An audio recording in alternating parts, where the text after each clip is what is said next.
We got breaking news. Nebraska offensive line target Brian Tapu has decommitted from Oregon State. So in today's video, I'm going to give you an update around that situation. Why did he decide to decommit from the Beavers? And can we expect a flip to Nebraska in the near future? So really quick, if you're pumped up about this news, I know I am.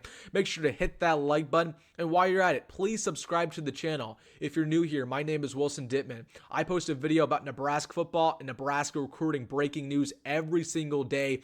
And we're getting very close to 4,000 subs. I'm hoping this video can get us across the edge. So if you're a diehard fan of this program, please hit that subscribe button. It would help me out greatly. But without further ado, let's get into why you clicked on this video. Nebraska offensive line target Brian Tapu is no longer an Oregon State commit. He announced it late last night that he decommitted from the Beavers and he's opening up his recruiting process. And yeah, I mean, this news just basically came out of nowhere. Of course, we saw that he went on an official visit to Nebraska a week ago. Then he later visited Corvallis in Oregon State. And out of the blue, he decided to commit to the Beavers.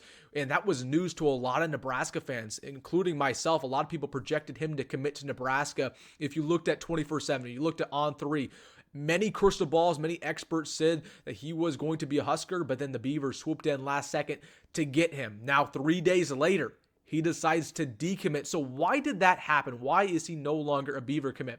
Number one, I think he came to his senses a little bit. A lot of times, and I know a lot of us did this when we were, 17, 18 years old.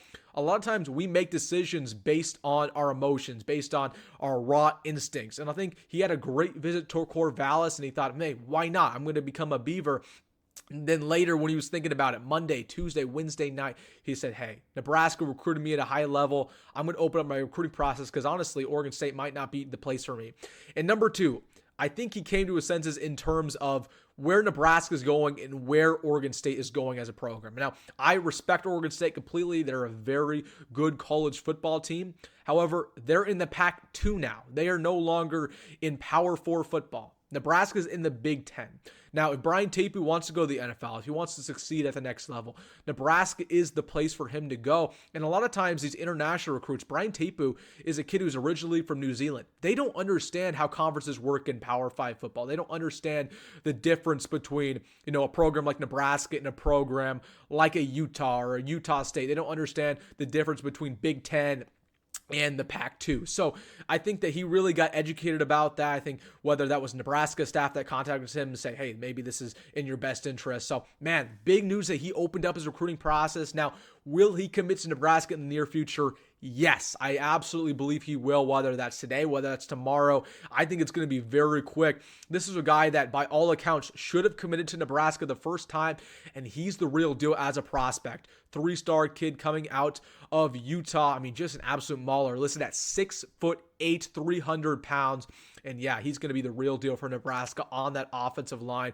And I hope that we can see commitment very, very soon. So big news here. Brian Tapu, Nebraska's back in his recruiting process 3 days after he commits to Oregon State. And hopefully the Huskers can lock him down. So let me know down below. What was your instant reaction to this news here about Brian Tapu? And again, please hit that like button and subscribe to the channel. We're getting so close to 4,000, and I want to thank every single one of you for your support. But as always, folks, go Big Red, go Matt Rhule, and see you in the next one.